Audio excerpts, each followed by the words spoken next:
ఎదురింటి వెంకటలక్ష్మికి వాళ్ళ ఆయన నెక్లెస్ కొనిచ్చారంట. నాకు కొనరు. వెనకే వెంకటరావు ఆవిడకి విడాకులు ఇచ్చేసాడట, నీకు ఇచ్చేమంటావేటి? చిచి, పెళ్ళి ఇన్నాళ్ళైనా ఓ నగ లేదు, నట్ట లేదు, ఓ పిల్ల లేదు, పీచు లేదు. దానికి నన్నేం చేయమంటావే? ఆసనాలు మానేసి కాపురం చేయమంటాను. అన్నమైనా మానేస్తాను గానీ ఆసనాలు మాత్రం మాన్నావు. అయినా లోపం నీలో పెట్టుకుని నా మీద ఏడుస్తావేటి? లోపం నాలో కాదు, మీలోనే ఉంది. నీలోనే ఉంది. మీలోనే. చంపేస్తాను, నీలోనే ఉంది. సరే సరే, లోపం మీలో ఉంటే మీరే పోతారు, నాలో ఉంటే నా పసుపు కుంకాలే పోతాయి. అలా అన్నావు, బాగుంది. ఏటిది? ఎటైనా పోయేది మనమే కదా. ఇలా ఆరోగ్యం మహాభాగ్యం కార్యక్రమంలో వచ్చేస్తున్నా. ఆసనాల వల్ల కలిగే ఉపయోగాల గురించి తెలుసుకున్నాం కదా. వచ్చేస్తున్నాయి. ఇప్పుడు ద్విపాద శిరాసనం ఎలా వేయాలో చూద్దాం. అలాగే. మొదట మీ 2 కాళ్లను ముందుకు చాపండి. చాపాను. ఇప్పుడు మీ కుడి కాలును మెల్లగా మీ కుడి భుజం మీదకి చేర్చండి. అలాగే. అలాగే మీ ఎడమ కాలును కూడా మెల్లగా మీ ఎడమ భుజం పైకి చేర్చండి. ఇప్పుడు మీ 2 చేతులతో నమస్కరించండి.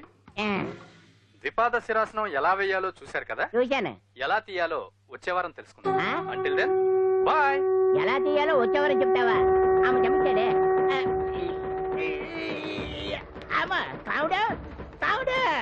అయ్యో, ఏంటండి ఇలా ఉండిపోయారు? నేను ఉండడం కాదు, ఆడే ఉంచేశాడు.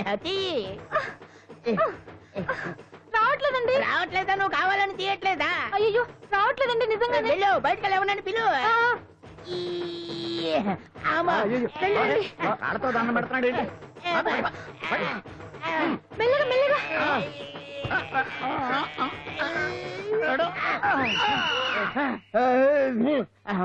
ఏమయ్యా, ఈ వయసులో ఈ పిచ్చాసనాలు ఎందుకు నీకు? ఏ ఎముకో పుట్టుకు నిరిగిందనుకో చటుక్కున మంచం ఎక్కుతావు. పాడెక్కే వరకు ఆసనాలు మాండు. అది నా వీక్నెస్. వీక్ పర్సనల్ మళ్ళీ వీక్నెస్ ఒకటి. What's the problem? I want to know. ఇక్కడ ప్రాబ్లం సాల్వ్ అయిపోయింది, నువ్వు రావడమే ప్రాబ్లం. ఇదేంట్రా షర్ట్ కాలీఫ్లవర్ పెట్టావు? నెహ్రూ గారు రోజ్ ఫ్లవర్ పెట్టడం కామన్, అందుకే నేను వెరైటీగా కాలీఫ్లవర్ పెట్టా. నెహ్రూ గారు రోజు ఫ్లవర్ పెట్టారు, నువ్వు కాలీఫ్లవర్ పెట్టావా? ఎంత మేధావిరా నువ్వు. మీరు కూడా నాలాగా కొత్తగా థింక్ చేయండి, మీరు మేధావులు అనిపించుకోండి. ఓ పని చేయి, ఆ కాలీఫ్లవర్ ప్యాంట్ దగ్గర పెట్టుకో, ఇంకా కొత్తగా ఉంటది.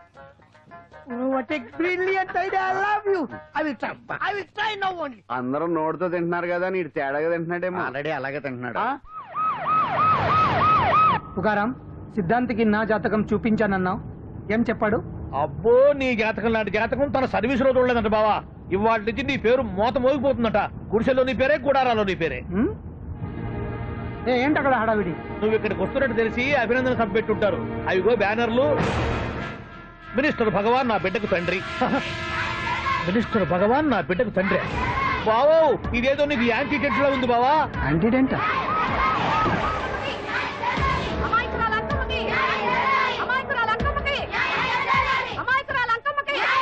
బావా, కుడికారు ముందు పెట్టి దిగు, ఎందుకైనా మంచిది.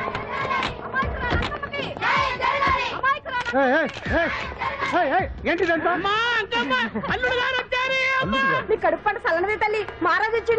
అసలు ఎవరు మీరు? సార్, మీరు మాయ మాటలు చెప్పి తనను తల్లిని చేశారని ఆ అమ్మాయి అంటుంది. దీనికి మీరేమంటారు? మీరు ఆమెను స్వీకరిస్తున్నారా? అసలు ఇందులో నిజమేంట? మినిస్టర్ అయినంత మాత్రాన ఏమైనా చేయొచ్చు అనుకుంటున్నారా? ఏం మాట్లాడుతున్నారు? ఈ అమ్మాయికి నాకు చిసి, ఈ అమ్మాయి ఎవరు నాకు తెలియదు. ఎలాగెలగా నానెవరో నీకు తెలదు. ఓ పాల తెలియదని చెప్తున్నాను కదా, ఎవరు నువ్వు? పోలమ్మో, ఎంత మాట అనేసినావు. 2 ఏళ్ల కిందట మండే సోలో నువ్వు అరకొచ్చి గవర్నమెంట్ వాళ్ళ బంగాళాలో దిగలేదు.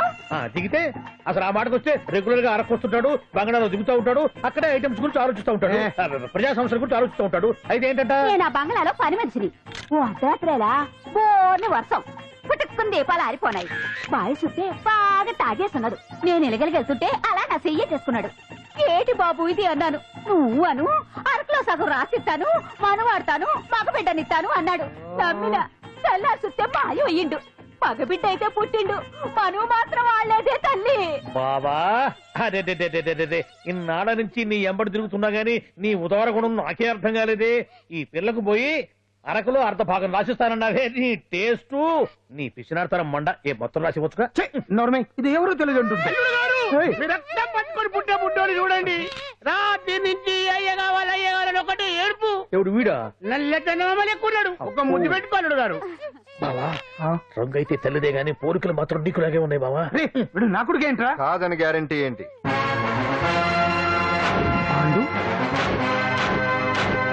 కన్ఫర్మ్. వీడి వాడు, వాడే వీడు. అన్నా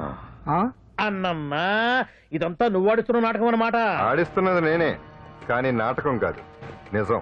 కాదు, ఇదంతా అబద్ధం. మాటలతో చెప్తే సరిపోదు, ప్రజల మనిషివి కదా, నిరూపించుకోవాలి. అంటే ఏంది ఇప్పుడు నువ్వనేది? మా బావను కూడా సీతమ్మ వారిలాగా మంటల్లో దూకమంటావా?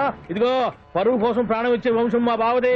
కావాలంటే మంటలు పెట్టచ్చు, దూకుతోడలేదు. ఏం బావా దూకడంట? ఈ దూకటాలు దాకటాలన్నీ పురాణ కాలమే, ఇది కలికాలం. అదేదో అంటారే డిఎన్ఏ టెస్ట్ అని, అది చేస్తే నిజం తేలిపోతుంది. ఏ టెస్ట్ కైనా నేను రెడీ. బాబు తొందరపడి కమిట్ కావద్దు, ఇట్లా చెప్తా. ఎత్తు బావా, డిఎన్ఏ టెస్ట్ అంటే అది ఏమన్నా యూరిన్ టెస్ట్ అనుకుంటావా ఏంది? పుట్టు పూర్వోత్తరాలు మొత్తం బయటపడతాయా? పైగా ఆ టెస్ట్ లో గనక వాడు నిజంగా నీ బిడ్డేనని బయటపడింది అనుకో, ఆ అంకాలమ్మని నీకు అంట కట్టేస్తారు. ఇక జీవితాంతం జుంబారే జుంబకురే అనుకుంటా తిరగాల్సి వస్తుంది. ఎప్పుడన్నా మేము నిన్ను చూడాలనుకుంటే అడవికి రావాల్సి వస్తుంది. పైగా వాడు డిఎన్ఏ కోసం అంతగా పట్టుబడుతున్నాడంటే ఇందులో ఖచ్చితంగా నిజం ఉండే ఉంటుంది. ఏంట్రా నిజం? దాన్ని చూసిన గుర్తు కూడా లేదు నాకు. నీకెక్కడ గుర్తుంది బావా? నువ్వు చూసిన ఐటమ్స్ ఏమన్నా ఒకటా రెండా? పైగా ఆ రోజు తమరు మందు మత్తులో కూడా ఉన్నారంట. అందుకని ప్రస్తుతానికి ఇక్కడి నుంచి జంప్ అయిపోవడం బెటర్. ఇదంతా పెద్ద విషయాల కుట్ర. దీన్ని నేను ఖండిస్తున్నాను. మాట రాసుకోండి. నేను ఇక్కడి నుంచి వర్కౌట్ చేస్తున్నాను.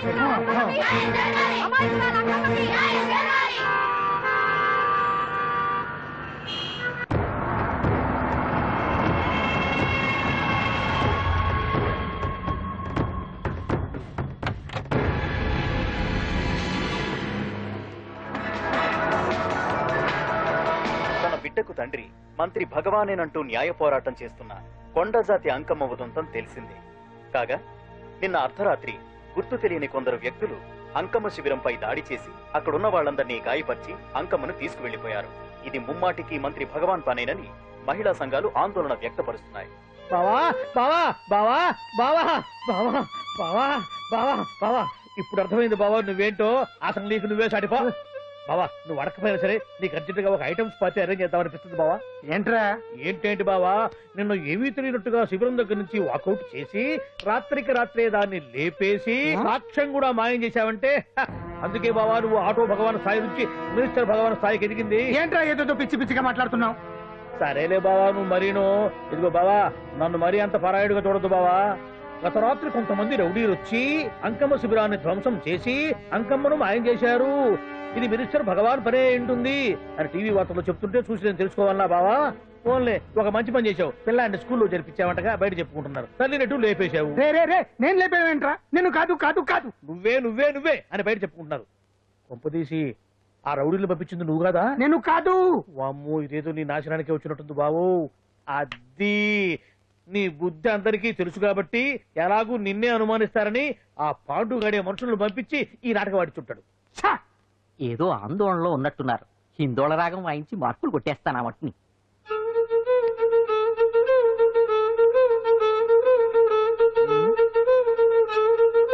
దగ్గరకు వచ్చి వాయించండి.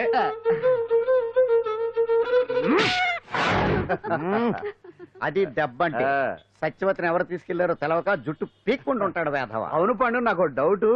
అంత ధైర్యంగా డిఎన్ఏ టెస్ట్ చేయించమన్నా ఉంటా, దానికి భగవాన్ గారు ఒప్పుకుని ఉంటే? ధైర్యంగా చెప్పాను కాబట్టి ఒప్పుకోలేదు. ఇదిగో లాయరు, నువ్వు తెలుసుకోవాల్సింది ఒకటి ఉంది. నిజం ఎప్పుడైనా మెల్లగా చెప్పినా పర్వాలేదు, అబద్ధం మాత్రం గట్టిగానే చెప్పాలి. అయినా ధైర్యం మంది కాదు, సత్యవతిది. భయపడకుండా నాటకాన్ని రక్తి గట్టించింది. నువ్వు ఉండగా మాకు భయం ఏంటన్నా? సరేనమ్మా, ఎందుకనే మంచిది. నేను చెప్పే వరకు ఇంటి పట్టునే ఉంది. అంకమ్మను మాయం చేసిన భగవాన్, అంకమ్మను మాయం చేసిన భగవాన్, మినిస్టర్ భగవాన్ రాజీనామా. అంకమ్మను మాయం చేసిన భగవాన్, మినిస్టర్ భగవాన్ రాజీనామా. మినిస్టర్ భగవాన్ రాజీనామా.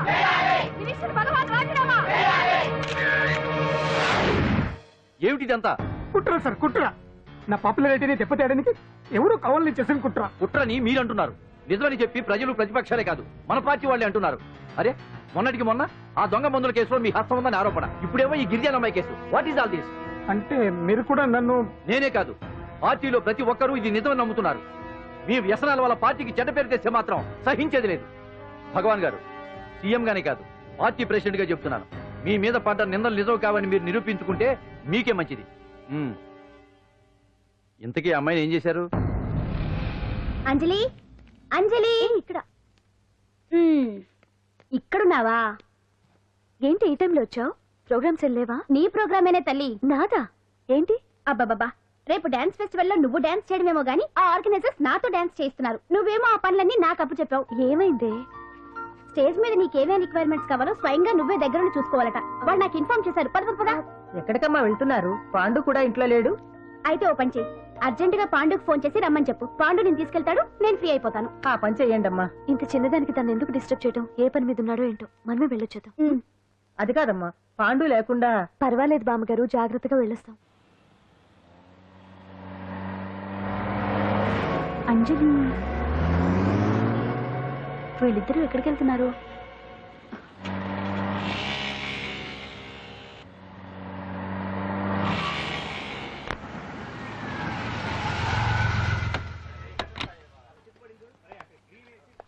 రా అంజలి, పద.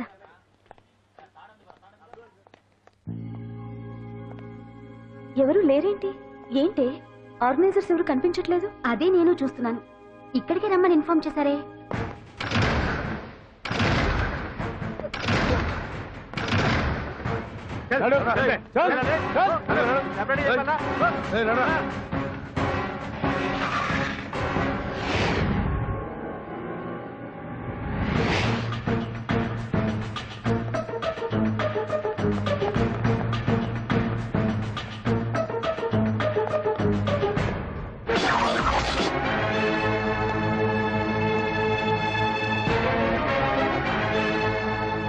హాయ్ అంజలి, ఏంటి నేను ఇక్కడ ఉన్నందుకు షాక్ అయ్యావా? ఆ రోజు నేను నీ దగ్గరికి వస్తే అలగా జనం చేత నన్ను అవమానించావు. మరి దానికి నేను కూడా ఏదో ఒకటి చేయాలిగా. రాహుల్, ఏంటిది? నీ గురించి అంజలి ఎంత చెప్పినా కూడా నేను నమ్మలేదు.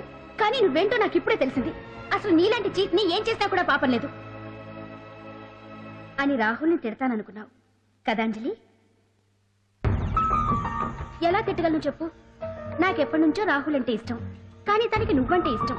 లక్కీగా నువ్వు తనని కాదనుకున్నావు, నేను కావాలనుకున్నాను. నీకో విషయం తెలుసా? రాహుల్ నన్ను పెళ్లి చేసుకుంటానన్నాడు. కట్నంగా నేను తీసుకొచ్చి అప్పు చెప్పమన్నాడు. పాండు టింబర్ డిపోకి వెళ్ళాడని తెలిసే నీ దగ్గరకు వచ్చి ఈ నాటకం ఆడాను. నీ జీవితం కన్నా నా జీవితం నాకు ముఖ్యం కదా. అర్థం చేసుకో అంజలి. సారీ. ఇప్పటికైనా ప్రాక్టికల్ గా ఆలోచించు. భగవాన్ గారు చెప్పిన దానికి నువ్వు ఎస్ అంటే క్యాచ్ బాగా పట్టానా? చిన్నప్పుడు క్రికెట్ ఆడేవాడిని. అంజలి, కోపంలో కూడా నువ్వు చాలా అందంగా ఉంటావు. అందుకే నిన్ను మర్చిపోలేకపోతున్నాను. అప్పటికి ఇప్పటికి నీలో గ్లామర్ బాగా పెరిగింది. ఏంటి అంత గొప్పంగా ఉన్నావు? ఓ, నీకు ఇష్టం లేకుండా తీసుకువచ్చానా? ఇష్టపడి రమ్మంటే నువ్వు రాలేదు. అయినా నేను నిన్ను ఏ అడిగాను? పెళ్లి చేసుకోమన్నానా, పిల్లలు కనమన్నానా? ఒకే రోజు నాతో గడపని అడిగాను. దానికి ఇంత హడావిడి అవసరమా? పోనీ నన్ను కాదని నువ్వేమన్నా సుప్పడ్డావా? డ్రగ్ కేసులో ఇరికిస్తే అందులో నుంచి బయటపడడానికి నానా ఇబ్బందులు పడుతున్నావు. ఒక్కసారి ఊ అంటే ఊరుకో బావా, నువ్వు ఇంత చేసినా ఊరకుండా ఊహు అంటానికి ఆ అమ్మాయి ఏమన్నా పిచ్చి పిల్ల? ఏమా చూడమ్మా, చరిత్రలో పరాయి ఆడదాని మీద మోజుపడ్డ ఏ ఎదవా బాగుపడలేదు బావా అని నేను ఎంత చెప్పినా వెనక దగ్గర. అదిగో అంత ఉంది మా బావకు నీ మీద. ఆ పాండుగడికి ఏముంది? కొవ్వుంది. వాడు నేను నడిపే డ్రగ్స్ ఫ్యాక్టరీ మూయించాడు. జనం అందరిలో నా పరువు తీశాడు. చెప్తా.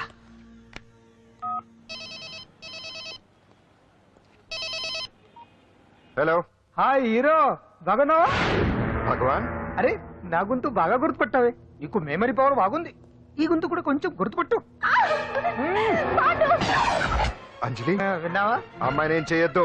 ఏం చేస్తా చెప్తావా? రేయ్, అంజలిని వదిలేయ్. వదలైదానిగా కష్టపడి ప్లాన్ వేసి తీసుకొచ్చింది.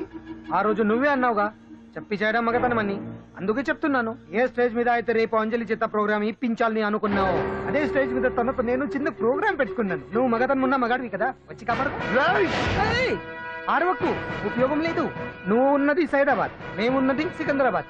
నువ్వు ఇక్కడికి రావడానికి కనీసం గంట టైం పడుతుంది. అప్పటికి అంతా